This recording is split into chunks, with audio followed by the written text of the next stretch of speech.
Hello all, welcome to episode 9 of my chronic migraine life. I'm Donna. Today I want to talk about what it really means to have a chronic illness, specifically the word chronic. Now I googled it. Chronic is defined as an illness or problem persisting for a long time and constantly reoccurring. And that really sums up my chronic migraine life, as it were. I went to a family function on Sunday, and a cousin I care very much about asked how I was feeling, and I was like, actually kind of crappy. I felt really crappy the last couple of weeks. If you saw any of my last week's episode, I was talking about the rain in New York City, and the weather here has just been particularly awful lately. Rain is a big trigger for me. The barometric pressure changes are no good, and the humidity is super high when it rains, and also just in general. So it's just a bad combination for me. The last couple of weeks, I got Botox the end of April. Pretty much since then, I felt worse than I felt in a long time. Just a lot of pain, a lot of tension, just making me incredibly useless, which makes me frustrated, which makes me depressed. Round and round we go. Anyway, on Sunday specifically, I felt like crap. We got to the party late because I couldn't get out of bed. I wasn't feeling well and I'm really unmotivated despite my desire to want to go to the party. And when I expressed this to this cousin, she said, "Oh, you still get migraines?" And I said, "Yeah, of course. Why?" And she said, "Oh, I thought you were doing better." And I said, "Oh, I am." And she said, "Oh, I didn't know that better meant that you still get migraines."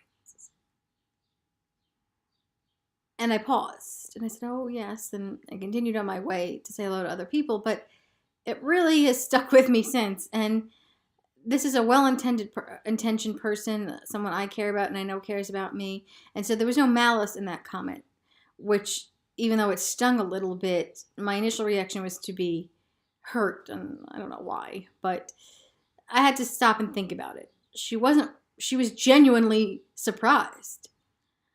And I thought, well, maybe I'm not communicating myself properly.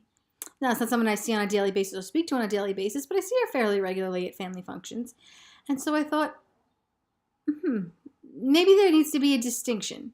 Now, I first started this video channel series a few weeks ago because I had one of my first really terrible migraines that I had in a long time, and it made me think. Myself am exploring what it means to have a chronic illness and the way that changes and the ebbs and flows of what it means to be doing bad and doing well, and what is success defined as a chronic illness. If it's a recurring illness or problem, what does that really mean? The interesting thing about chronic migraines exactly is the diagnosis is chronic migraines, but there's no illness or syndrome or disease after it. It's just chronic migraines. So it's not a disease, but it certainly is some kind of illness, an invisible illness at that. And if it's invisible and we define ourselves how chronic it is, how do we explain that to other people? How do we explain it to ourselves? And I'm learning as I go. Even all these years later, I still don't really know. And so I didn't have the time, or really the patience, because I didn't feel well on Sunday, to explain it to this cousin, but I want to explain it to myself and to other people. So chronic, it means sort of like it's so confusing, I know. When you're well, this is me, this is what I look like well. I am the hottest mess right now. You should know I look like crap because I sort of still feel like crap. It's pouring again today. And I feel the humidity rising, the temperature's rising. I had the air conditioner on before. I shut it off because the noise is unbearable. But I'll put it back on when I'm done with this. And even though it's like 60 degrees outside, and to other people it might not seem hot, I'm incredibly hot. When my pain radar starts to increase, I get even hotter. And so if this is what I look like as a healthiest version of myself, it's sort of a conundrum. This is me healthy, and I'm still taking pills to manage my pain. I'm not on any daily preventatives anymore for my chronic migraines. even though I still take some vitamins and stuff related to it. Today I took an anti-inflammatory, a brand new one I'm trying, because the one I prefer is experiencing a national shortage, whatever that means. And it's helping take some of the tension out, but I still feel it. It's just making it a little more possible to function. And so really what chronic means is that it's always something I'll always have to think about and consider and deal with. There's no part of my day or life, even in the best day that I'm having, even in the most glorious of feeling, living my best life moment, where the thought of my migraines are not on my constant radar. Even if I'm not having a constant thought about it at that moment, I'm always conscious of it. Am I too hot? What is going to upset me? And always preparing for always having a contingency plan. That's something that you learn as a survivor with chronic illness. For my particular illness, I always have my medication on me, pain pills, anti-inflammatories, even an aspirin now. Things that cool me down, fans, wipes. I'm going to go through a whole toolkit episode coming up. All the things that I need to do. I always have a snack on me. I always have a water to take the pills, a snack in case I haven't eaten in a while. I need to be prepared in order to combat it, out in the wild, as it were. But to see the look on her face, the true surprise was humbling. So if my chronic migraines are always going to be a part of my life, and I suspect they will be, even on a good day, you can have a bad day, is what I've learned. So, I'm sorry, I'm pausing so much. I'm trying to figure it out because I really don't even know the answer. Success. What success looks like now is having more migraine-free days, or truly days that lay me out flat, than previously before. I mentioned in an earlier episode that my all-time high was having the same migraine for 25 days in a row. Thank God that is really far in the far view mirror of my life now. And I guess for the last year or so, I really have been doing just better and better. It really started in 2016. I went to Paris and Amsterdam by myself. And that vacation was really a turning point. Even though I was still on a lot of daily preventative medication that I'm not on now, I was the first time I was able to really travel, and I had an amazing time, and it was really just such a blessed period of my life, because that's when I realized that I would get to have the life that I imagined, or any form of it, sooner than later, or even at all. People with chronic illnesses, you don't know in your darkest moments that there is light on the other side. There's no way of knowing that. And I think if we could have a magic crystal ball and know that in our darkest moments that there is light a lot closer than we think, that might help. I think it would have helped me a great deal, because when you're in the depths of the pain and the suffering and the isolation, the depression that comes with that, you can't ever fathom not being in pain. You can't remember what it feels like not to be in that kind of pain. And every time I'm in pain now, whether it's severe or not, I still have that thought. Except, you forget what it feels like to not have that pain. But now I know that it will go away. And so that does bring some amount of peace and lessens the suffering a little bit. I just need to figure out what I need to do in that moment to get closer to that, to get to the point where I'm pain-free. And through trial and error and all of the years of my experience, I now have a set process of what I need to go through, if anything, to get me to the point where I can be pain-free. Even if that, and usually the final step is just doing nothing, laying down, cold, dark room. It's still a step. It's still something I can do. And that's the other thing, control. When you have a chronic illness, your health is out of your control to a large extent. You didn't control the reason you have this illness. You don't know when it will go away, if at all. And you need to be in a place where you feel that you can control some part of your day. Losing the ability to decide what you do day to day, to even make plans, to do any of those things, takes a part of your soul away from you. And so you need to grapple with whatever situation you're left with and figure out how you can get your sense of control back. Because with control also comes dignity.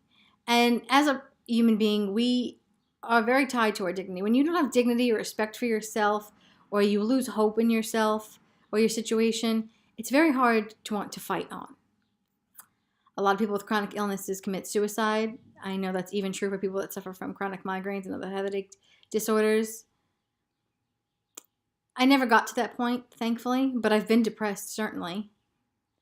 And sometimes not even aware of how depressed I was. You feel angry, you feel a million different things all at the same time. And you're sick of yourself.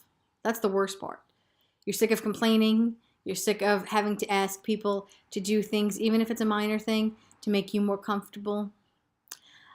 I've gotten better about asking for the things that I need for the help. Some people make it easier on you than others, and that's always something you can really do for someone with chronic illness. Ask what you can do, even if it's something small. Like for me, air conditioning, not having the sun blazing in my face. I now am better about just stating this is what it's going to be and putting it out there up front so that nobody has to be questioned about it. If it's the summer and I'm visiting your house, people now know I'm coming to your house if you have central air and it's turned on. If it's going to be hot and muggy, these are the things that don't work for me. Okay, if it's a loud environment, if there's flashing lights, there are just certain things I won't subject myself to because that ties into the control. That's where I can control triggering my own chronic migraine. And I never want to be the one that triggers it if I can control it. There's just a certain set of rules I have. And so if you can't abide by these rules, then I'm sorry, I can't come visit you or I can't partake in this event. And if you can live with my conditions, great, we can have a great time. People that make plans with me also need to know that on a moment's notice, I might need to cancel. I push through a lot of things, push past the point of where I should, often, especially nowadays, because it's a luxury that you don't always get with chronic illness. But even in my worst days, like on Sunday, wasn't a worst day, but it was a bad day, I managed to push through. It made me late to the party. There were other things that I had to give up, but I still was able to make it. But if I can't, I can't. And that's something that you need to know. And you need to be upfront with it. It's upsetting to the person that has to cancel the plans, you should know, just as much as it is the people that were planning on doing those things with you. So if you're making plans with me, I'm sorry. If I feel too sick to come, if on a moment's notice, I'm too sick to come. And it is what it is.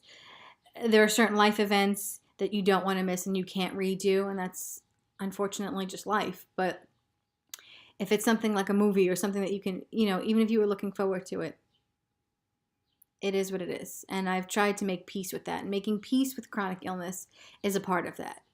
You can control what you can control, you change what you can change, and you just got to keep it moving, even when you don't want to. But really, what other choice is there? And so my life with chronic migraines is just that. It is a chronic migraine life. Maybe that's why there is no disease or syndrome after the word when you're diagnosed. It's a lifestyle. Not a choice, but a lifestyle nonetheless. And there are always going to be bad days. The degree of the badness, if you will, it's not really English, I know, but the degree of difficulty, rather, is what changes. And that's still a success. For me, it's still a victory. It's still a win. Because I can leave the house. I can make plans. Even when I'm tired and sick, I can still go. And for me, that's a win. That's success. So that's what success with a chronic illness or my chronic migraines means. And so it's important to note that I still get the headaches, I still get the pain, and the variety of bizarro symptoms that come with them. Again, another episode coming up shortly. But it's chronic. And that word is probably more important than the migraine word in terms of the condition that I live with, because I need to also realize that this is not something that's going away 100%. And the longer I live with it, I'm focusing on the living part, not so much the chronic, but I want to make sure that I'm clear about expressing myself. It is a chronic illness. So I thank you for those who check in on me and those that find these videos informative. I'm trying to communicate all the different aspects that there are, and there are a lot. So I'm trying to process them all. But here I sit chronically living my very, very good migraine life. You can live with chronic illness if you have the tools and the support that you need. So I wish you all a great day out there. I hope this made sense. And I am going to go put the air conditioning back on. I'm wishing you all health and happiness and a very migraine-free day. Until next time.